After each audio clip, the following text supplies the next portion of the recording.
Hello everybody, it's Yashar here, back again with another video, and in this video I'm going to quickly go over the latest earnings report of EQ Bank, which is a fast-growing digital bank and a competitor for conventional banks in Canada.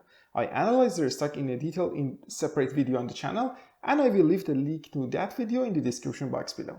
Currently, I own 100 shares of EQ Bank in my TFSA, and while this is a great day in the market and everything is green in my portfolio, EQ Bank is down almost 6% today after the earnings report, and overall I'm down close to 14% on this position so far. The company reported their earnings report yesterday after the closing bell, and I think it's a mixed earnings report with some amazing numbers regarding their main business, the growth of their deposits, the number of their customers, their plan for expansion in Quebec, news about providing physical EQ card to their customers, and also their dividend increases, which are all great news. However, it is a mixed report because it also includes some bad numbers regarding their investment in fintech companies, which caused them to miss the analyst expectations in earning per share or EPS number, and it is a matter that is concerning for some investors. I think the market is a little bit overreacting to this report, and I don't think EQ Bank deserves to be down 5% or 6% in such a great day in the market.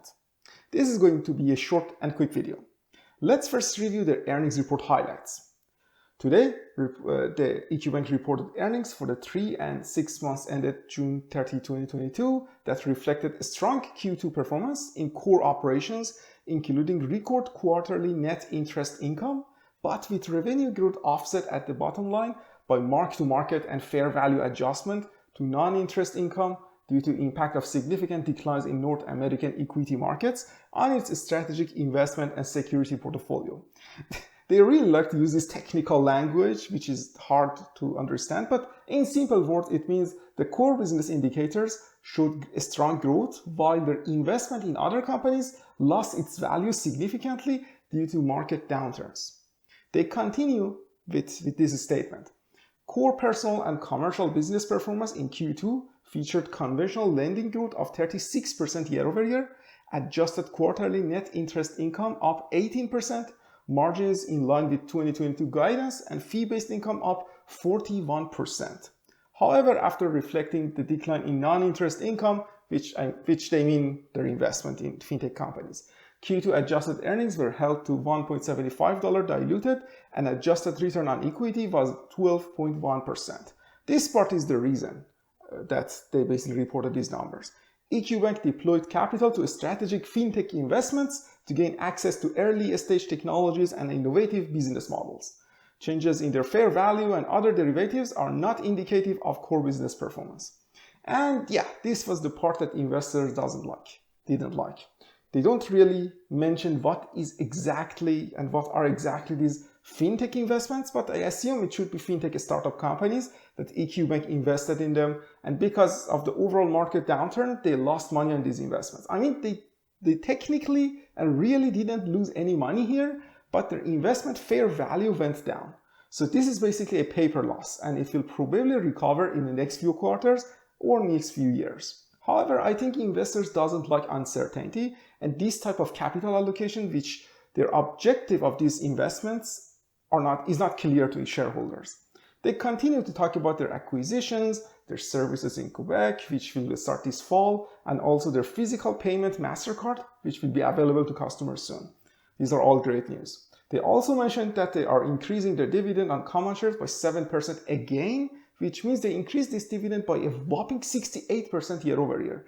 And they are still one of the banks with lowest payout ratio, which means we can expect to see continuous increase in this dividend in the coming quarters and years. Finally, I want to finish with the vision of the management here. What is important to us is to drive results in our core personal and commercial business lines. In this regard, we have identified high quality opportunities, short and long term, where our risk managed capital allocation decisions will position EQ Bank to continuously achieve our return on equity target of 15 to 17%. And remember, right now it was 12% this quarter. From the perspective of our strategic investment portfolio, market-driven fluctuations reflected in the second quarter do not change the business value of these investments, as they give us access to leading-edge knowledge, technologies, and capabilities, and as recently as Q1 allowed us to capture significant gains.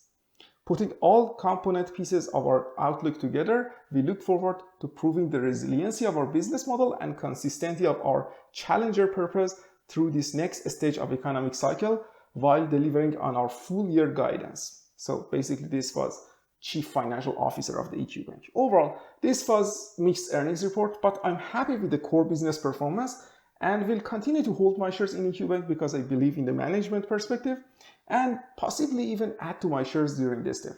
There you are guys, I hope you enjoyed the video. If you enjoyed the video and my coverage of earnings report of Canadian companies, consider subscribing to the channel to see similar videos. I will wait for my other Canadian companies earnings report to hopefully cover those as well, but until that time, I see you guys in the next video. Farewell.